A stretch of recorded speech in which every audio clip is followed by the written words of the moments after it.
नमस्कार, आदाब, सत श्री अकाल मित्रों, स्वागत है एक बार पुनः आप सभी का समाधान कार्यक्रम में। मित्रों, मेडिटेशन पे हम लोगों ने यद्यपि बहुत लंबी चर्चा की है, लेकिन पुनः आप लोगों के प्रश्न मेडिटेशन से जुड़े हुए आ रहे हैं क्योंकि सचमुच ये एक बहुत ही महत्वपूर्ण विषय है, जिसे हमें जानना ही चाहिए। प्रारंभ में भी मैंने आप लोगों से एक बात कही थी कि मेडिटेशन जो शब्द है, वो लैटिन भाषा के मेडिरी से लिया गया है और मेडिसिन भी इसी शब्द से लिया गया है। जिस प्रकार से मेडिसिन हमारे शरीर को स्वस्थ करता है, वैसे ही मेडिटेशन हमारी आत्मा को, हमारे मन को स्वस्थ करता है। मेडिरी का भाव ही है टू हील, ठीक करना। तो मेडिटेशन वास्तव में हमारी आत्मा को, हमारे मन को हील करता है, ठीक करता है, हमें नकारात्मकता से सकारात्मकता की ओर ले चलता है। तमाम तकलीफ़ों का एक ही उपाय है, रामबाण दवा आप इसे कह सकते हैं, मेडिटेशन। और भ्राता जी भी चर्चा कर रहे थे पिछली बार भी कि मेडिटेशन वास्तव में हमारी टीम को बहुत स्ट्रॉन्ग कर देता है। Team, thoughts, emotions, attitude and memory. तो इन चीज़ों को भी इतना शक्तिशाली बनाने वाली जो चीज़ है, मेडिटेशन ही है। इसीलिए इसकी चर्चा को पुनः भ्राता जी के साथ, जैसे हम कल कर रहे थे, आज भी करते हैं। आइए प्रारंभ में उनका अभिनंदन करते हैं। भ्राता जी, आपका बहुत बहुत स्वागत और अभिनंदन है। शुक्रिया। कल की जहाँ बात चल रही थी भ्राता जी हम लोगों की, कई लोग मेडिटेशन करना तो चाहते हैं, बहुत अच्छा, हो नहीं पा रहा है। कुछ सहज से उपाय के साथ आज की शुरुआत करते हैं। पहले तो मैं शुरुआत तो एक दूसरे चीज़ से करूँगा। मुझे बहुत खुशी हुई, किसी एक छोटी बच्ची को ब्रेन में थोड़ा-सा भारीपन लगने लगा। जी। उसकी आँखों पे उसका इफ़ेक्ट आने लगा। माँ-बाप तो चिंतित हुए। मैंने उसको थोड़ी-थोड़ी बातें सिखाई, तो कल फ़ोन किया कि मेरा ना बीमारी आधी ठीक हो गई है मेडिटेशन करने से। वाह! क्या बात। छोटी बच्ची बोल रही है, मुश्किल से 5-6 साल की होगी। हाँ, हाँ। तो रुचि ऐसी चीज़ है जो मनुष्य को किसी भी फ़ील्ड में बहुत सफल करती है। जी। और योग एक ऐसा सब्जेक्ट है ही हुँ। कि मैं किसी को निराश करने के लिए तो नहीं कहूँगा, उसमें मेहनत चाहिए और कई लोग उसमें उतने सफल नहीं हो पाते जितना वो चाहते हैं। पर जितना भी कम भी योग हो रहा हो, उसमें संतुष्ट अवश्य होना चाहिए, क्योंकि ये योग प्रभु मिलन है। और वो प्रभु मिलन अगर 1 मिनट भी होता है, तो उसमें आत्मा को बहुत सुख मिलता है, हमारा मन बहुत संतुष्ट होता है।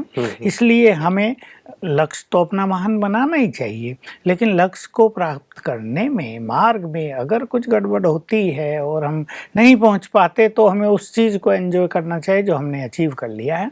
मैं कभी-कभी सोचता हूँ, जब बाबा ये कहते हैं ना अपने महावाक्यों में, हम ईश्वरीय महावाक्य रोज़ सुनते हैं, जी।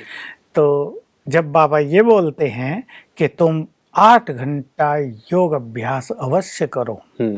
जो 8 घंटा मुझे याद करते हैं, हुँ। वो इस विश्व की सबसे बड़ी सेवा करते यही हैं। कल का प्रश्न था भ्राता जी, हाँ, जो मैं आपके सामने रखने वाला था। मैं हाँ, इनका नाम ले लूँ ताकि इन्हें भी हाँ, खुशी हो कि ये मेरा प्रश्न था। हाँ, ये लखन लाल कौशिक जी हैं हाँ, रायपुर से, और इन्हीं का ये प्रश्न था कि बाबा हमेशा कहते हैं कि 8 घंटा योग करो, लेकिन लाख कोशिश करने के बाद भी 8 घंटा योग नहीं हो पाता है। कृपया बताएँ ये कैसे संभव लाख हो? कोशिश की ज़रूरत नहीं, 1000 कोशिश से ही काम हो जाएगा।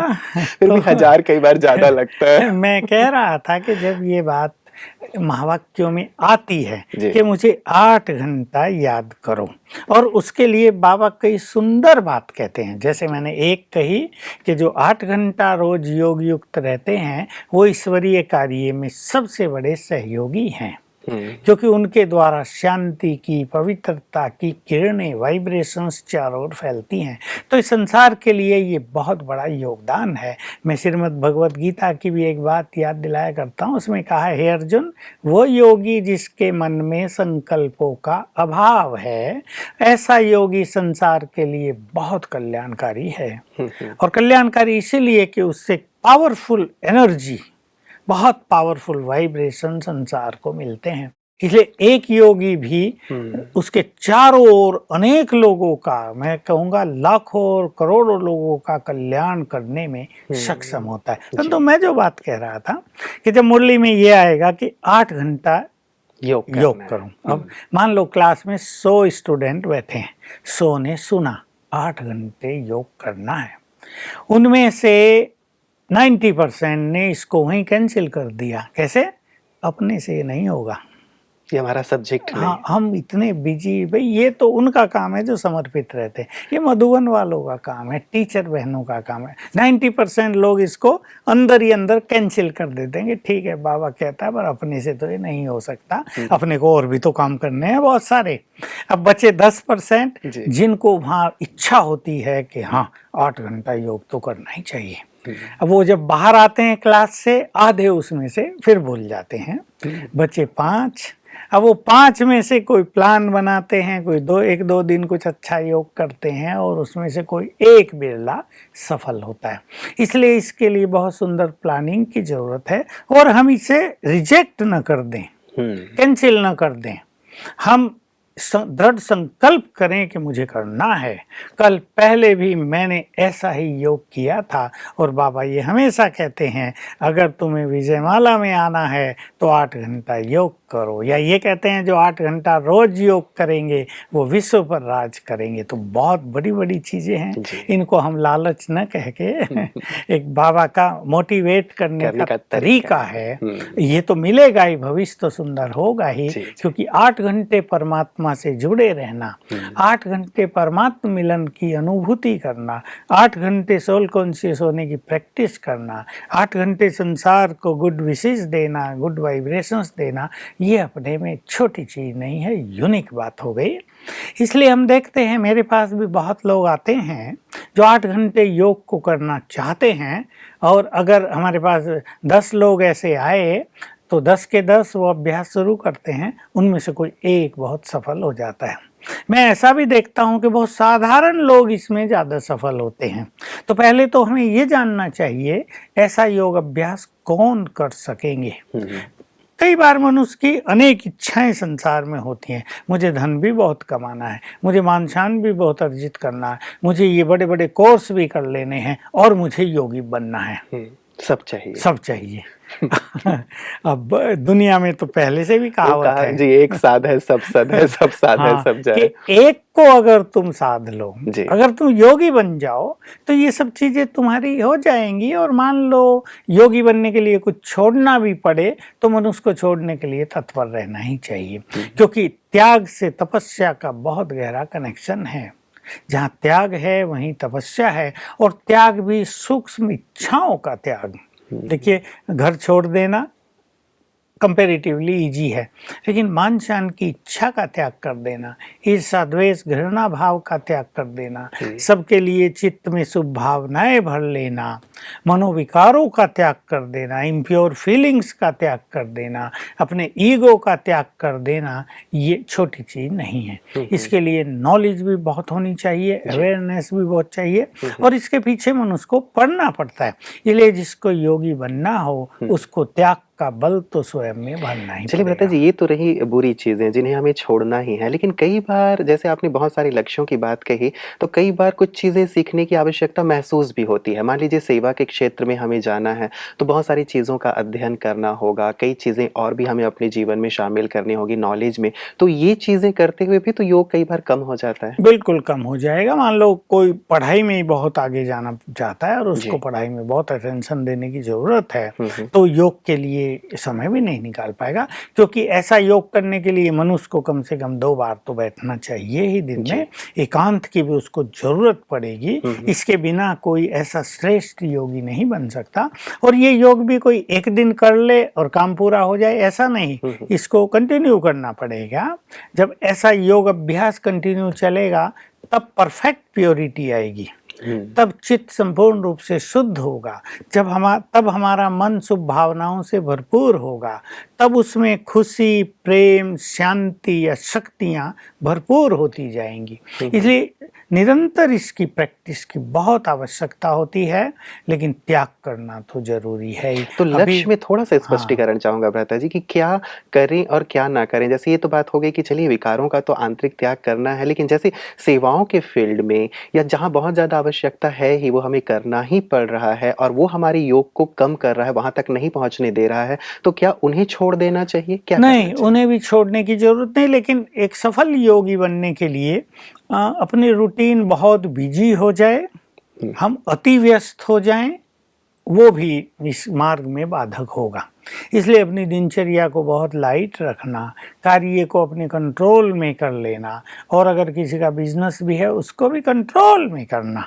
बहुत लोग हैं हमारे यहाँ बिजनेस वाले बहुत आते हैं जो अच्छा योग करते हैं, वो अपना रूटीन बनाकर चलते हैं, नियम। भाई सवेरे हमें 10:30 बजे या 11 बजे दुकान खोलनी है, उससे पहले का टाइम मेरा अपना है, परिवार के लिए है। ऐसे ही दिन में कम ग्राहकी होती है तो मुझे रेस्ट भी कर लेना है, और भी दुकान में साथी होते हैं। शाम को मुझे 1 घंटा अपने लिए बचाना अवश्य है। तो एक लक्ष्य बनाने की ज़रूरत होती है। अब कोई कहे नहीं मुझे तो सारा टाइम बिजनेस में ही देना है, मुझे तो 9 बजे दुकान खोल देनी है और मुझे तो रात के 9 बजे तक ही खुली रखनी है, मुझे तो इतना पैसा कमाना है, तो ऐसे में योगी बनना बहुत कठिन काम होगा। इसलिए अपनी दिनचर्या को थोड़ा लाइट करना। रही बात स्टूडेंट्स की, स्टूडेंट्स में हर स्टूडेंट तो ये नहीं कर सकता। जिसके पास प्योरिटी का बहुत बल है वो इसमें ज़्यादा सफल होते हैं। देखिए राजयोग का अभ्यास डायरेक्ट प्योरिटी से जुड़ा होता है। प्योरिटी जिसकी जितनी बढ़ती जाती है योग अभ्यास उतना ही नेचुरल होता जाएगा। लेकिन पहले से जिसकी प्योरिटी बहुत अच्छी है, जिसके विचार बहुत सुंदर हैं, उसको योग अभ्यास में ज़्यादा सफलता होगी। तो चित्त की निर्मलता, स्वभाव की सरलता और प्योर संस्कार, ये तीनों चीज़ें मिलके किसी मनुष्य को योग की ऊंचाई पर ले जाती हैं। स्वभाव बहुत सरल रखना पड़ेगा, सबके लिए शुभ भावनाएं और प्रेम भी पैदा करना पड़ेगा। अगर मन में दूसरों के लिए कटुता है, दूसरों का चिंतन बहुत चलता है, मन में क्या क्यों की उधेड़ बुन बहुत चलती रहती है, मन भारी होता रहता है, तो ऐसा व्यक्ति योगी नहीं बन सकता। जो इस संपूर्ण ज्ञान को जानकर साक्षी भाव धारण कर ले, जिसके मन में no question and no complaint की भावना आ जाए, जिसका चित्त निस्वार्थ से भरपूर हो जाए, निस्वार्थ, क्योंकि मनुष्य कर्म कर रहा है, वो सबके बीच रह रहा है, उसमें कामनाएं, उसमें स्वार्थ जहाँ तहाँ काम करता है। इसलिए जो मनुष्य जितना निस्वार्थ और निष्काम हो गया वो उतना ही श्रेष्ठ योगी बन जाता है। निष्काम भाव इसमें बहुत बड़ी भूमिका निभाएगा, क्योंकि कामनाएं मनुष्य को कदम कदम पर होती हैं। कामनाओं को समझना, लक्ष्य को समझना, ये बहुत इम्पोर्टेंट चीज़ है। एक व्यक्ति बिजनेस करता है, उसको लक्ष्य है कि मुझे 6 मास में इतना कमा लेना है या ये काम कर देने, ये तो हुआ लक्ष्य, इसको छोड़ना नहीं होता। कामनाएं होती है छोटी छोटी चीज़ें, मुझे समाज में सम्मान मिले, मैं ये काम कर रहा हूँ, लोग मुझे बहुत सम्मान दें, मैं पैसे वाला हो गया हूँ, उस तरह की मुझे मान्यता मिले, मेरी बात मानी जाए, ये सब कामनाएं। तो लक्ष्य बनाना किसी भी कार्य का वो सबसे सुंदर चीज़ है, हाईएस्ट टारगेट हम बना लें। और फिर दूसरा ये भी याद रखें कि जब वहाँ तक हम पहुँच जाएं, मान लो कुछ कम अचीव किया है, उसको स्वीकार करके आगे बढ़ें, उसमें परेशान न हो जाएं, इसको निष्काम भाव कहते हैं। कर्तव्य परायणता भी हो गई और कर्तव्य हमें बांध भी नहीं रहे हैं। तो तीसरी चीज़ के हम कर्मों को एंजॉय बहुत करेंगे, चाहे वो पढ़ाई का कर्म है या भोजन बनाने का कर्म है या कोई बड़ा ऑफिसर डायरेक्टर है उसकी जिम्मेदारियों का कर्म है, या और घरों में जो सारे काम हो रहे रोज बहनें माताएं जो कर रही हैं उसको एंजॉय करें। मैं हमेशा कहता हूँ, मान लो तुम ड्राइविंग भी कर रहे हो, डू एंजॉय इट। बहुत फास्ट चला रहे, एकदम टेंशन में चला रहे, उससे फायदा नहीं, नुकसान होगा, मनोस्थिति बिगड़ेगी। आपको बाइक पर ही चलना है, एंजॉय करो इसको। तो एंजॉयमेंट हर कर्म के पीछे अगर हम जोड़ दें तो हमारी मानसिक स्थिति तैयार हो जाती है एक अच्छा राजयोग करने के लिए। भ्राता जी, ये जो निष्काम भाव की बात है, साक्षी भाव की बात है, कामनाओं से मुक्त होने की बात है, सुनने में तो अच्छे लगते हैं लेकिन है बहुत बड़े-बड़े। एक तो व्यक्ति का ध्यान भी नहीं रहता इन चीज़ों पे और साथ ही ऐसा करना सहज भी नहीं लगता। तो ये करेंगे तब योग होगा, ऐसा आप कह रहे हैं। क्या ऐसा नहीं है कि योग करेंगे तो ये कम होते चले जाएंगे? दोनों चीजें कॉम्प्लीमेंट्री हैं जी।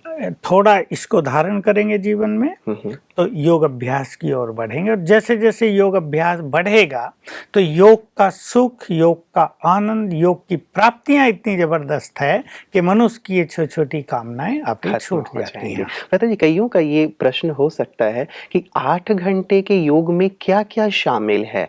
बैठ के किया जाए, चलते फिरते किया जाए, जो मुरली क्लास चलती है यहाँ पे वो भी शामिल है और चीज़ें हम सुनते हैं वो शामिल हैं? इसे थोड़ा-सा स्पष्ट करें। बहुत अच्छा ये प्रश्न है। सवेरे उठ के मनुष्य योग करता है, फिर वो ईश्वरीय महावाक्य सुनने भी जाता है। प्रारंभिक दिनों में हम कई चीज़ों को योग के अंतर्गत इंक्लूड कर सकते हैं। उसमें मुरली सुनना, क्योंकि मुरली सुनने में भी हम एक बहुत अच्छी स्थिति में रहते हैं। भगवान हमें पढ़ा रहा है, इस फीलिंग में हम रहते हैं, हम गॉडली स्टूडेंट हैं, हम आत्माएं हैं और बहुत सुंदर सुंदर बातें हमें मिल रही हैं, तो हम एक तरह से अव्यक्त स्थिति में हैं उस टाइम। व्यक्त भाव से हम परे हैं। व्यक्त भाव से परे होना, इसको ही अव्यक्त भाव में स्थित होना कहा जाता है। तो सवेरे उठकर योग करना, योग में स्वमान का अभ्यास करना, 5 स्वरूपों का अभ्यास करना, आत्मिक दृष्टि का अभ्यास करना, शिव बाबा से रूरिहान करना, सूक्ष्म लोक में जाना, तीनों लोकों की सैर करना, सकाश देना प्रकृति को, वायुमंडल को, दुखी आत्माओं को, इन सब चीज़ों को हम योग में इंक्लूड कर लें और एक लक्ष्य बना लें कि योग का अभ्यास हमें कर्म में ही ज़्यादा करते चलना है। बैठना भी इसके लिए आवश्यक है और एकांत भी इसके लिए आवश्यक है। देखिए, मैंने जब प्रारंभिक दिनों में अपने योग को बहुत आगे बढ़ाया था तो मैं बहुत ज़्यादा एकांत लिया करता था। मैंने अपने टाइम को बस सेवा और उसके अलावा संपूर्ण एकांत। मुझे दिन में भी अगर टाइम मिला तो मैं पहाड़ियों में जाता था, सवेरे भी 5 बजे चला जाता था, शाम को भी फिर से कामकाज पूरा हुआ एकांत में चल जाता था। तो एकांत में मनुष्य की एकाग्रता बहुत अच्छी होती है, एकांत में उसका चिंतन बहुत अच्छा होता है, एकांत में वो अपने से बात कर सकता है, अपने को स्वयं मोटिवेट कर सकता है। तो एकांत भी बहुत जरूरी है और ऐसे योग अभ्यासी को कम से कम 2 बार तो बैठना ही चाहिए। और अगर किसी के पास अच्छा टाइम है तो वो 4 बार भी बैठे, भले ही 15-15 मिनट बैठे, लंबा समय बैठने की जरूरत नहीं। बैठने को कहने का हमारा लक्ष्य ये है कि एकाग्रता बनी रहे। मैं अपने पहले साल के अनुभव से ये कह सकता हूँ कि मैं रोज 5 बार तो बाबा का रूम जो बना होता है मेडिटेशन रूम, उसमें जाके बैठता था एक कांस्टेंट प्रैक्टिस के लिए, ताकि एकाग्रता बनी रहे। थोड़ी भी कम हुई तो फिर जा बैठे सारे दिन में 5 सारे बार। दिन में। तो हम ये अपने यहाँ जो बहुत सारे लोग आते हैं उनको भी कराते हैं और इसके रिजल्ट बहुत अच्छे होते हैं। लोग इससे अच्छे से अच्छे अनुभव एकाग्रता की शक्ति को बढ़ाने के करके जाते हैं। तो ये भी अवश्य करना चाहिए। लेकिन जिनको ऐसा 8 घंटे का योग करना है वो इसकी एक सुंदर प्लानिंग कर लें। सवेरे 4 बजे उठे। मैं बहुत जल्दी उठने की बात भी नहीं कहूँगा, जो लोग ग्रस्त में हैं या कार्यों में हैं, मैं नहीं कहूँगा वो 2:30 बजे उठें, 3 बजे उठें, वो 4 बजे ही उठें। अब लक्ष्य बना ले 4 से 8। ये जो हमारे पास 4 घंटे हैं इनको हमें पूरा सफल करना है और योग का अपना चार्ट लिखें। पहले 1 घंटा होगा, फिर 2 होगा, फिर 2:30, 3, 3:30, ये 4 घंटे, इसमें हम मुरली को भी जोड़ देंगे। तो ये जो 4 घंटे हैं इसमें हम योग का चार्ट इतना कर लेंगे, ऐसी एक प्लानिंग करें। उसके पास बाद 8 से ऑफिस जाने तक, कोई 9:30 जाएंगे, कोई 9 जाएंगे या कोई 8 बजे भी चल जाएंगे अपने काम पर। इस टाइम को भी बांट लें, एक फिक्स कर लें, इसमें मुझे ये अभ्यास करने हैं। अब जब हम कर्म क्षेत्र पर चले गए तो एक जनरल बात यह है कि सबको कोई एक अभ्यास अपने मन में साथ लेकर जाना चाहिए कि आज कर्म क्षेत्र पर सारा दिन हम ये अभ्यास करेंगे, एक अभ्यास बस। एक अभ्यास को बार बार करेंगे और फिर शाम को जैसे ही घर लौटे, कोई 5 बजे लौटे, कोई 6 बजे लौटे, जो सर्विसमैन है तब तक ये अभ्यास करें। 6 बजे से 10 बजे के टाइम को फिर से 4 घंटे हमारे पास हैं। भले ही मनुष्य उसमें थकेगा भी, वो कोई रिलैक्स भी चाहेगा, इसमें लक्ष्य बना ले कि हमें 1, 1.5, 2 घंटा एक अच्छी स्थिति का अभ्यास कर लेना है। उसमें पहले सुनना भी जोड़ लें, अच्छी बातें सुनते हैं, मुरली सुनते हैं और कोई अच्छी बात सुनते हैं वो भी जोड़ लें। एक तो ये तरीका है। दूसरा तरीका ये कि हर घंटे अपने मन और बुद्धि का एक सुंदर प्रोग्राम फिक्स कर लें कि मुझे हर घंटे ये अभ्यास करने हैं। ये एक बहुत अच्छा चार्ट हम लोग बनाते हैं और मैंने इसको बहुत ज़्यादा अभ्यास किया था। पहले 6 मास बहुत तत्परता से इसकी प्रैक्टिस मैंने की थी और मुझे सबसे सुंदर चार्ट लगा। अव्यक्त बाबा ने इसकी राय दी थी कि ऐसे ऐसे करो। याद होगा सभी को, बाबा ने कहा था जैसे बड़े लोग अपना टाइम टेबल फिक्स कर लेते हैं, time minute to minute program उनका फिक्स होता है।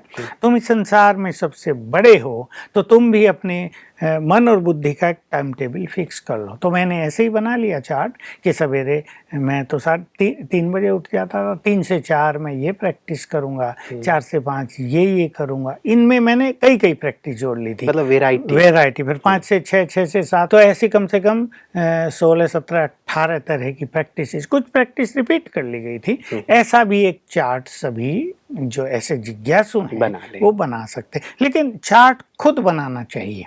मान लो मैं उन्हें चार्ट देता हूं तो उसमें उनको उतना मजा नहीं आएगा। अपनी प्लानिंग जब मनुष्य स्वयं करता है तो उसमें वो बहुत दृढ़ रहता है और अपनी दिनचर्या के अनुसार करता है, अपनी कैपेबिलिटी के अनुसार करता है कि इस घंटे में बहुत बिजी हूं तो मैं केवल ये याद कर सकूंगा मैं एक महान आत्मा हूं, 10 बार याद करूंगा मैं एक महान आत्मा हूं, दूसरे को ये पता नहीं होगा। इस घंटे में बहुत लाइट हूं तो मैं अभ्यास कर सकूंगा बाबा की किरणें आ रही हैं। तो अपने अपनी दिनचर्या के अनुसार, अपनी अपनी क्षमताओं के अनुसार अपना ऐसा चार्ट बना लिया। दूसरी विधि है और तीसरी विधि मैं एक बहुत अच्छी सजेस्ट करता हूँ जो भी बहुत सुंदर है और मैंने इसका भी अभ्यास बहुत समय तक किया था कि हम अपनी दिनचर्या को कर्म वाइज कुछ भागों में बांट लो। मान लो हमने 20 तरह के कर्म लिख लिए, एक लिस्ट बना लें। उसमें नहाना धोना भी एक कर्म है, पानी पीना भी एक कर्म है, भोजन खाना भी एक कर्म है, बनाना है, किसी को ऑफिस जाना है, किसी को घर में कपड़े धोने हैं या घर की सफाई करनी है या किसी से काम कराना है या कोई दुकान पर है उसको ग्राहकों को डील करना है या अपना अकाउंट देखना है। अपने 18-20 तरह के काम लिख लें जी। और इस क्रम में ये अभ्यास, इस क्रम में ये स्वमान, इस क्रम में ये प्रैक्टिस फिक्स कर लें। उसकी लिस्ट भले ही साथ ले जाएं, 2-4 दिन में वो याद हो जाएगा और फिर उसकी प्रैक्टिस बहुत अच्छी होगी। जैसे मैं बताऊं आपको, मैंने एक प्रैक्टिस रखी थी, हमें 2-3 बार कपड़े बदलने पड़ते थे कामकाज के कारण। तो इसमें तो टाइम तो जाता है, 5-5 मिनट तो लगेगा एक बार में, तो मैं सोचा 15 मिनट ये भी तो खाली चला जाता है। तो मैंने उस टाइम प्रैक्टिस कर ली कि ये देह भी मेरा वस्त्र है और मुझे ये भी तो बदलना है। कितने देह मैंने बदल लिए हैं, मैं तो आत्मा हूँ। तो ऐसी प्रैक्टिस ने बड़ा आनंद दिया। हंसी की बात, हम सेविंग करते हैं, भाई लोग सेविंग करते हैं, शीशे के सामने हैं आत्मा, अपने को ही देख रहे हैं ना, और ये देह मेरा मंदिर है और ये हिस्सा मंदिर का गुंबज है, ऊपर का है ना, तो हम अपने मंदिर की सफाई कर रहे हैं, क्लीनिंग कर रहे हैं। तो ऐसे ये हंसी खुशी के एंटरटेनिंग प्रैक्टिस है। ऐसे ही जो आप अभ्यास और करते थे कर्म में, वो भी कुछ सुना दे, बड़े सुंदर लग रहे हैं। मैं भोजन खाता था तो मैं अभ्यास करता था, बाबा आप आ जाओ और मुझे खिलाओ। तो एक बार मैं खिला रहा हूँ बाबा को, एक बार वो मुझे खिला रहे। हाथों से नहीं, कोई देख लेगा तो मजाक करेगा क्या कर रहे हैं, एक्टिंग कर रहे हैं क्या कुछ, लेकिन सूक्ष्म रूप से बाबा एक पीस आप मुझे खिलाओ, फिर एक मैं आपको खिलाता हूँ। ये बहुत अच्छी प्रैक्टिस मैं ऐसे करता रहा। घूमने का बहुत शौक था ही और मैं घूमता बहुत था पहाड़ियों में, तो बहुत अच्छी प्रैक्टिस। कभी मैं लाइट हाउस फरिश्ता हूँ और कभी मेरी प्रैक्टिस चलती थी कि ऊपर से बाबा की किरणें मुझ पर पड़ रही हैं, जैसे ऊपर से बरसात हो रही है शक्तियों की और मैं नीचे घूम रहा हूँ। जब प्रैक्टिस करता था मैं बिल्कुल ऊपर बाबा के साथ हूँ, बुद्धि उसके स्वरूप पर फिक्स है और नीचे हम घूम रहे हैं। ऐसे ही मुझे लिखना भी होता था और पढ़ना भी, और उन दिनों मैं टाइपिंग किया करता था इंग्लिश की। तब ये कंप्यूटर आदि का जमाना नहीं था, टाइपराइटर होते थे, उसमें मैंने बहुत अच्छी प्रैक्टिस कर ली थी। हालांकि टाइपिंग करना एक बुद्धि का काम है और बिल्कुल आंखें भी फिक्स हैं और बुद्धि भी, लेकिन मैंने ऐसी प्रैक्टिस कर ली थी कि जैसे ऊपर से बाबा किरणें पड़ रही हैं और मैं टाइपिंग कर रहा हूँ। ऐसे लिखते हुए भी मैं बहुत अच्छे अभ्यास करता था कि बाबा आकर बैठ गया मेरे पास और बाबा कहता हूँ अब आप बोलो, डिक्टेट करो, मैं लिखूंगा। इससे बहुत अच्छे अनुभव होते थे। जी। तो इस तरह इस योग को हम एक एंटरटेनमेंट बना दें, इसको भारी ना करें कि हमें बुद्धि को एकाग्र करना है, कि बाबा को नीचे बुला लें, कभी उसको अपनी सिर पर छत्र छाया देखें, कभी शिव बाबा हमारे सामने है, इस तरह का अभ्यास करें। जी। जैसे ब्रह्मा बाबा करते थे, स्नान कर रहे तो शिव बाबा से बात कर रहे, बाबा अब तो मेरे अंदर बैठे हो, अब मैं आप पे लोटी चढ़ा रहा हूँ जल की, नहाते हुए। तब लोटे होते थे नहाने के लिए, भगवान से बातें होती एक रहती हैं। मनोरंजक हाँ, अभ्यास तो है कभी ये। उनसे बातें करें, कभी उनको बुलाएं, कभी जी। उनको थैंक्स दें, कभी अच्छे स्वमान का अभ्यास करें। जी। इस तरह की प्रैक्टिस करते करते हमारा योग बहुत अच्छा हो जाएगा और फिर ये पावरफुल भी आप ही होता जाएगा। जी, जी, जी। बहुत-बहुत शुक्रिया भ्राता जी। लग रहा है कि ये सारे आपके जो अनुभव आपने वर्षों से जो संजोए हुए हैं, सचमुच बहुत ही आनंद प्रदान कर रहे हैं और हमारे सभी दर्शकों को भी आनंद देंगे। मुझे लगता था कि योग को लेके कई लोग केवल एक ही प्रकार से करते रहते हैं कि हमें यहाँ से परम धाम जाना है, वहाँ बाबा से कुछ लेना है, तो शायद एक प्रकार से मोनोटोनस हो जाता है। लेकिन इतनी विविधता है योग में, आज आपसे ज्ञात हुआ। आपका बहुत-बहुत बहुत शुक्रिया भ्राता जी। मित्रों, योग भी वास्तव में बहुत ही एक मनोरंजक क्रिया है। हमें केवल एक ही प्रकार से नहीं, लेकिन इन सभी प्रकार से योग का सुंदर अभ्यास करना चाहिए। जैसे रोज हम भोजन में नई-नई चीज़ें खाना पसंद करते हैं, वैसे ही योग में यदि अलग-अलग अभ्यास किए जाएँ, तो सचमुच 8 घंटे योग बहुत सहज और सरल हो जाएगा। कौशिक जी का ये प्रश्न था, लेकिन मुझे लगता है कि तमाम साधक बंधु और साधिकाएँ ये चाहते होंगे कि हमारा भी योग सहज रूप से 8 घंटे हो जाए। आज की इस चर्चा से निश्चित रूप से आपको बहुत लाभ हुआ होगा। आप इसे अपने जीवन में लाइएगा और 8 घंटे योग तक पहुंचिएगा। हमारी ढेर सारी शुभकामनाएं आप सबके साथ हैं। नमस्कार।